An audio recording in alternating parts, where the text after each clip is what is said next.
Today on Israel Hayom Insider. On the morning of August 15, 2005, Israeli security forces entered Neve Dekalim, beginning the evacuation of Jewish settlements from the Gaza Strip and northern Samaria. By August 22nd, the evacuation of about 9,000 residents from 25 communities was complete. It was the culmination of more than a year of planning for the disengagement, but just the beginning of a long process of resettlement for the uprooted residents. Now, 10 years later, we look back. What was done right? What was done wrong? And was it worthwhile? With me in the studio to discuss this, military and political analyst Elliot Chodoff. Hi, Steve. Hi, Elliot. And from voiceofisrael.com, the web editor, Ruthie Bloom. Hi, Steve. Hi, Ruthie. Okay, Elliot, you are a major in the IDF reserves. Yes. You were deeply involved, I understand, in the planning and execution of the disengagement. Tell us about your involvement. Well, my involvement was primarily dealing with the population. At the time, I was the population behavior officer of the Northern Region Home Front Command. Mm-hmm. And the Army, to its credit, months before the disengagement, came to the conclusion essentially that what was going to happen to the residents of Gush Katif and the other communities in Gaza was no less than a natural disaster. Mm-hmm. And the people who deal with population and natural disasters are the population officers of Home Front Command. So we were called in, obviously volunteered for the service, but call was put out to us, essentially to prepare for this disaster.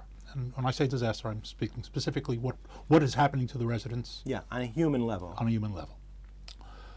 So we did a good deal of the planning in terms of how to prepare for it, and we're talking about primarily as a group, we're social scientists. I'm a sociologist, they're psychologists, social workers, and the like. We then sent teams into Gaza and also into Judea and Samaria, into Samaria, two-man officer teams to actually move into the communities. I moved in with a colleague into Gush Katif, into Bdolach, 6 weeks before, mm-hmm. in uniform. In other words, there was no undercover secrecy here. To meet with the people, meet with the communities. We were given a house by the community itself in order to prepare them and to prepare ourselves. In other words, the idea here was that the military wasn't to go in as an adversary mm-hmm. evacuation force, mm-hmm. And I think to a great extent that succeeded. In the sense that, not that it made it less of a disaster, but there was a population that knew what was going to happen. Mm-hmm. It was prepared, at least in part, for what was going to happen. I don't think you can ever fully prepare for that sort of thing. Okay, since that time, yes, 17,000 rockets and mortars have been fired from Gaza onto Israel. Yes. Hamas has taken over the Gaza Strip. We've had multiple incursions and wars. I think I counted 7 or 8 times Israel's had to go in. Mm-hmm. Does this show that the whole disengagement was a mistake or was a failure? Okay, here I'm going to switch hats or helmets. Okay. In 2002, I was involved in writing the defensive order for the Gaza division. Under a different role, I'm an infantry tactician, among other things. And one of the conclusions that I came to, and I wasn't the only one, is that we were in a militarily impossible position in Gaza. In other words, here I think we need to go back. We talk about the evacuation of 2005, but in fact we evacuated Gaza largely in 1995. As part of Oslo. And again, Oslo's a whole story in and of itself, but mm-hmm. here if we come to 2001, 2, 3, we're faced with the reality that the entire Palestinian population is no longer under any sort of Israeli control, occupation, supervision whatsoever. Gush Katif, frankly, militarily, is in the wrong place. It's a pocket. It's completely surrounded by Palestinian Gaza, Egypt, and the Mediterranean. In other words, all the force that was in Gush Katif mm-hmm. is only protecting Gush Katif, and I say only from a national military point of view, yeah. not in terms of belittling it. There's a hot Lebanese border. There's all sorts of terrorism coming out of Judea and Samaria, and a huge amount of force sitting in there, and it's inadequate. So from your point of view, the place was indefensible and militarily, and the disengagement really it freed up a good deal of force. Rockets were already falling in Gush Katif. Terrorist attacks were happening inside and along the road to Gush Katif. I always called the Kisufim Gush Katif Road the shooting gallery because that's what it was. Yeah. I think there's a strong security case that I believe is correct. And I also think that anybody who argues that the rise of Hamas is a result of the disengagement is missing entirely the rising wave of radical Islam throughout the world, which Hamas is part of. Ruthie, I want to get your point of view now about the disengagement. At the time, I assume you were against it. I was vehemently against it, and for many reasons. It's interesting because Elliot, from a professional point of view, was explaining that that little pocket was hard to defend militarily. Unfortunately, at the time, Prime Minister Ariel Sharon, what he did, rather than going down there or explaining to Israelis, look, we need to save lives, and what we need to do is evacuate that pocket in order to combat those enemies militarily, the whole thing would have been different. But this is not what he did. What he did was he said to, the message conveyed at the time was, we can't waste our resources on defending those Jews. He turned the country into a them and us against the settlers, and not only the ones in Gush Katif, may I add, it became a whole sort of lumping in anybody called a settler. Now, those of us at the time, did that? Sharon did that Okay. in order to gradually let the public distance itself and feel no compassion. Now, the army, as Elliot was explaining, had incredible compassion for those people. Now, the idea was, what, we're going to be yanking them out of our homes? You can still see footage and photos of soldiers and settlers weeping together. We cried for an entire week. There was incredible compassion on the part of the army. I want to hear more about that. I want to hear about the. But there was vilification in the country, and let me tell you, I remember it very clearly. And people like me were saying at the time, what are you talking about? We're all settlers in the eyes of the enemy. It doesn't matter where you live. They don't make a distinction between Gush Katif and Tel Aviv or any other place in Israel. And they said so in their media and their school books again and again, and they continue to say so.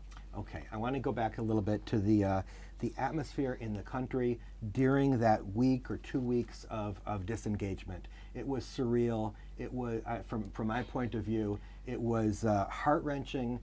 There were scenes of people being taken out of their houses, scenes of later on when the Palestinians took over, of course, synagogues being burned, cemeteries had to be uprooted, people had to be reburied because we were afraid of what would happen once the Palestinians took over. Of course, we were right to be afraid, because what did they do? They turned the greenhouses. Do you think they grew tomatoes in there? So we were right to be afraid. And it's interesting that you said it was heart-wrenching, because I remember it very differently. I remember that the country was extremely split and that the left did not consider it heart-wrenching. In fact, they were saying things like, okay, I say they, I mean, I don't want to, that's a broad generalization, but I'm talking about the media, talking about the vociferous left, that they were very furious at the settlers who refused to leave early and take their compensation and go move somewhere else. Do you know what they would have done had Arabs been pulled out of their homes? Do you know how the left vilified anybody who suggested banishing any Arabs from that area, who, after all, were the ones perpetrating the violence, not the Jews? Okay, my experience was a little different. I've got many connections, let's say, with the Israeli left, and I saw a different picture. I saw the country pulled together like in a war. I saw people, yes, heart-wrenching. Yes, people felt horrible. Yes, they supported it. I supported it. In retrospect, I still support it. But the scenes were really terrible. And there's no question that from a humanitarian point of view, it was certainly a trauma for the people involved and a trauma for the whole country. Elliot, what do you think? Yes, first of all, if I can interject, the question of for or against, I think, is somewhat inappropriate. Because if people ask me was I for it, the answer is no. Did I think it was necessary? It's not exactly the same thing. Was it necessary? And I thought it was, and I still do. But it's not a pro-con in the sense of, it's wasn't a good like thing. it wasn't a celebration. My advisor in grad school used to say the only real decisions you have to make are choosing between bad and worse, right? Because any idiot can choose between good and bad. Okay. So here it was a bad decision, but not the worst. In other words, the others would have been worse decisions. A necessary evil? A necessary evil. It was certainly a trauma. Okay. And I think it was a trauma to the country, but I think that there's something that needs to be hit on here, and that is that the media played up the split. Now, I'm not saying the split wasn't there, but it certainly played it up. It also played up the amount of resistance that there was in Gush Katif. Tell me more about that, because you were there on the ground. I was in part responsible, multiple responsibilities, but in part responsible for 3 of the communities.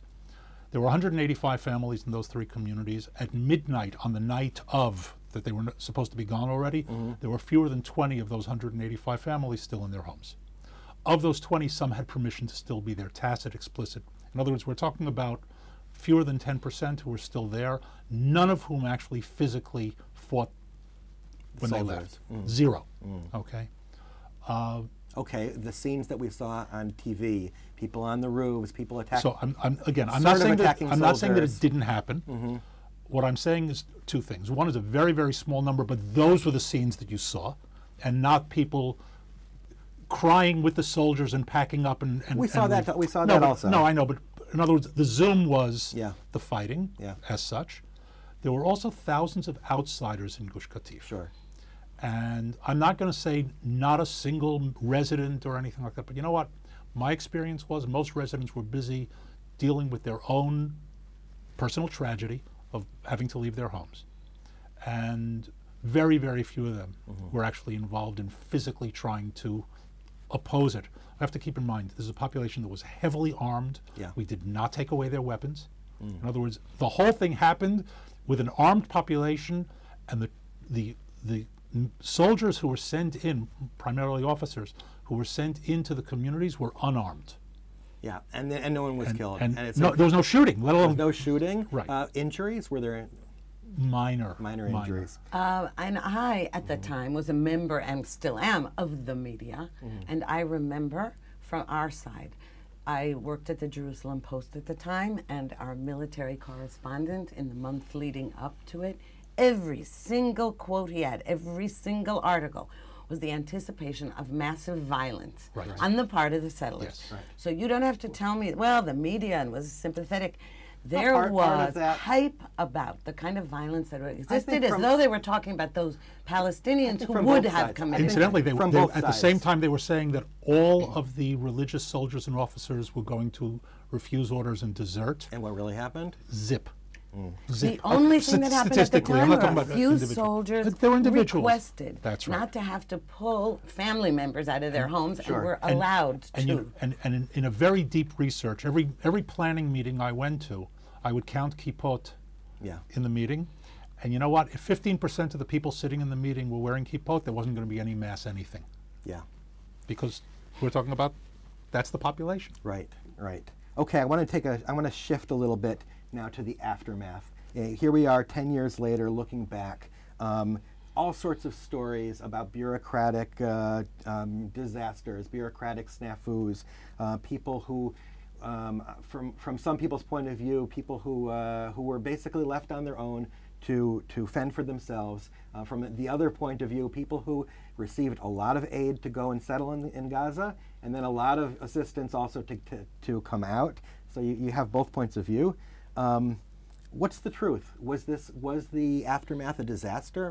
Did the government screw up? I don't think the government screwed up in a unique fashion. I think the government screwed up the way governments screw up. And anybody who's had any contact with any government bureaucracy knows that screw up is the sort of the norm. Default position. It's the default, exactly. Absolutely. Is that all it was, or was there a particular botched operation? Well, because of the size and the magnitude of it, of course it was going to be botched. Have you ever seen any government do anything efficiently? Certainly the Israeli government, but not only the Israeli government. everything that goes wrong here, as soon as it's privatized and there's competition, it starts being efficient. So the this disengagement should have been privatized. Well, No, I think you have to add a few things to this. Yeah. And I say this without criticism, but as analysis. Much of the population did not want to cooperate for reasons that are understandable, natural. Right. They rejected it. They refused, and again, in public, not in public. They didn't want to take part in it. That was part of their protest, and I think perfectly legitimate protest on the one hand. On the other hand, if you don't go onto lists and you don't take care, and we all know this, we've all lived here, and again, as Ruthie said, not just here.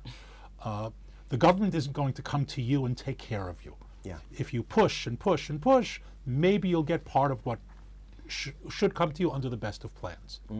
So what happened here is that I think a system put a huge amount of effort into evacuating these people. For understandable reasons, put a lot less effort into the aftermath because it's sort of the downside of the curve. Yeah. And at the same time, the people who normally pick up that slack, and I say this as somebody who built a community in the Galilee, and I know how much work went into getting the government and the Jewish agency to do what they wanted to do policy-wise to begin with. In other words, it wasn't an argument against them, it was just do it. Yeah. A huge amount of effort. If people don't do it, they're going to suffer as a result of it, and I say that not that they deserve it, or anything, it's just that's the reality. yeah, they were foolish, and I feel awful saying that because I was on their side. Yeah. But I felt all along that they were being foolish because it was clear that this was going to happen, and the ones who resisted getting on lists and saying, okay, we succumb, we submit, were saying two things. Some were saying, it's not going to happen. Right. No way Denial. there's going to happen. Some were saying, if we get on lists, it shows that we acknowledge it's going to happen. Right. And others were saying, God will provide. Yes. They were being foolish because there was such momentum, and the press suddenly was coddling the prime minister. The press that had vilified Ariel Sharon up until that moment had called him a mass murderer, had called him a fascist. Suddenly, he's their darling. He couldn't resist it. The settlers were foolish to think that anything was going to stop that disengagement. One last issue. I want to talk about the lessons learned. There are different theories about what would have happened, what Sharon's intentions were, and if he had stayed healthy and in power, what would have happened. Some people say that his intention was to continue further disengagements in the West Bank, right? Other people say that no, the idea was to evacuate Gaza in order to keep the West Bank. And the relevant calculation there is that Israel, the West Bank, and Gaza, altogether, the population is about 50% Jewish, 50% Arab. But without Gaza, it's only 37% Arab. So there are the people who say that we can annex the West Bank now that we have kind of gotten rid of Gaza. There's a third theory which says that the disengagement showed that it's impossible, a two-state solution is impossible. Maybe that was also Sharon's idea. Maybe that was his intention, I don't know. But it was so traumatic, so difficult to take out 9,000 people, to uproot 9,000 people. How in the world are we going to uproot more than 100,000 people, or whatever is necessary for a two-state solution involving the West Bank? Do you guys think that any of these lessons learned are true? And if not, what do you take from this episode? Well, I would say the key thing to take from this episode, for those of us who all along thought this was a bad idea. Now, I'm not arguing with Elliot, who said that militarily it was necessary in that particular area. But ideologically, it, as far as I was concerned at the time, it set a precedent that was very dangerous, and that it was clear that what ensued was going to ensue. Not a surprise that Hamas took over the Strip. None of that was a surprise, nor were the missiles a surprise. Nothing was a surprise. The trouble is, and the lesson to be learned is that you cannot trust when a politician tells you that the reason he's going to do this is this, and if one pebble or a rock comes over that separation fence, then we send in the army and then we blitz. Now, Well, we've done it. We have sent in the army over and over and over again. Excuse me, while they were leaving, rocks were coming over. No, because what we knew, those of us at the time who opposed it, said, first of all, that's a lie. Because while rocks or missiles are coming over that wall, one CNN camera, and that'll be the end of that. And we were right. Because you say, yes, well, we did go in. You know, when we went into Gaza in a war, how many years it took for that? Sharon had promised, and he hadn't had his stroke yet. He had promised that, okay, no more nice guy. We're evacuating this area, and the reason we're doing it is so that we have a better stance to attack if need be. And that was a big, fat lie. Elliot? Wow. Well, first of all, are there military lessons learned here? There are a number of lessons. First of all, let me start by saying that I don't think any of the lessons that you quoted are applicable.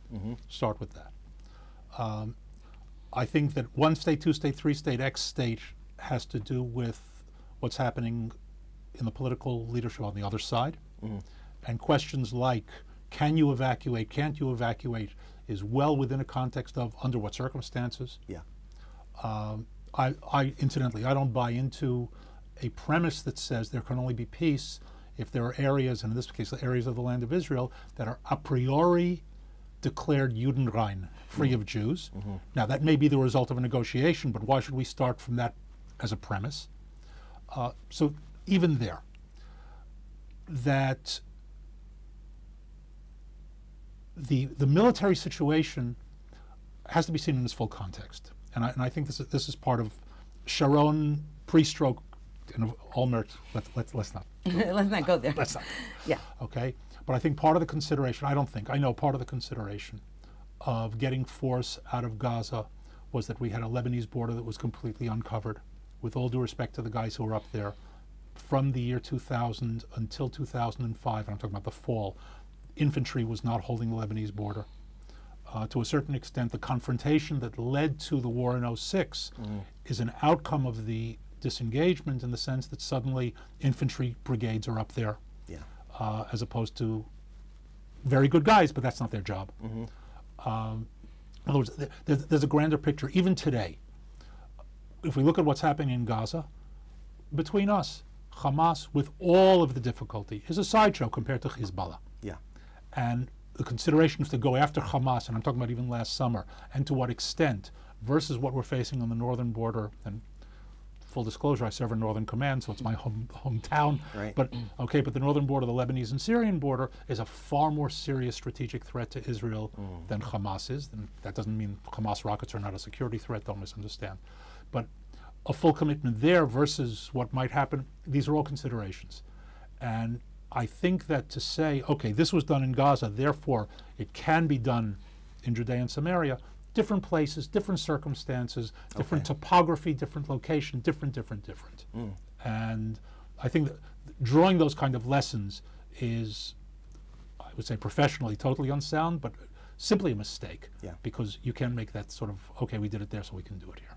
Elliot Shutoff, Ruthie Bloom, I want to thank both of you. Thank you. And I want to thank the viewers for continuing to watch us. Send us your feedback. Let us know what you think about the disengagement 10 years on, and we will see you next week.